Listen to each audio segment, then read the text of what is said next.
In this lesson, we're going to look at working with numbers in Ruby. We'll use the interactive shell for this lesson, so let's get started. Open up your command prompt, type IRB. Ruby can work with the major types of number systems used in computer programming. So for example, whole numbers are allowed, as are floating point numbers. You can even work in different bases. So for example, if we want to work in binary, we can write 0B101 for 5 with the 0B representing binary. If we want to work in hexadecimal, we can write 0x and 0x10 is 16 in hex. And there's other number systems also. Negative numbers are handled by putting a unary minus sign before the number. Ruby has the normal arithmetic operators that you expect, the plus sign, the minus sign, although in Ruby, when you try to use a floating point number, you need to put the 0 first. So let's do that again.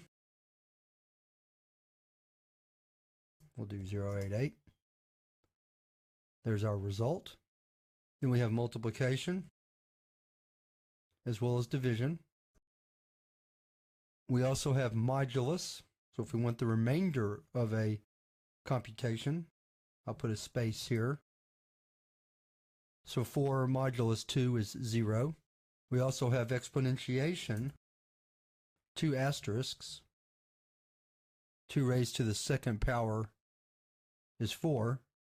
And of course, I've already shown you how to do unary minus or to negate a number.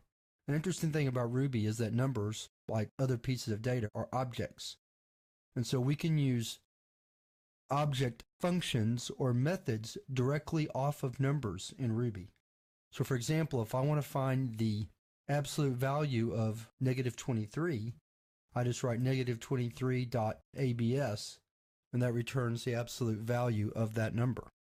Some other methods we can use include division,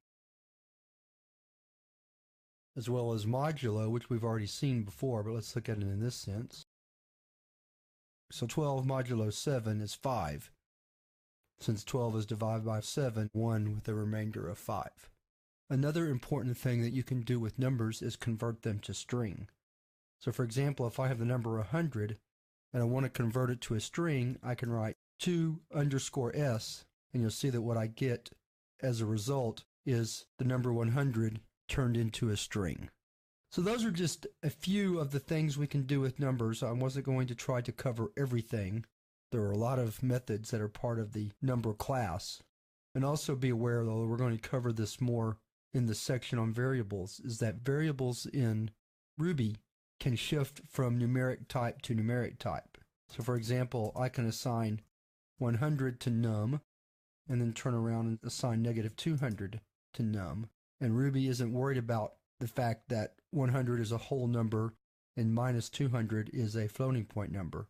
Internally, the language simply adjusts the data type of the variable.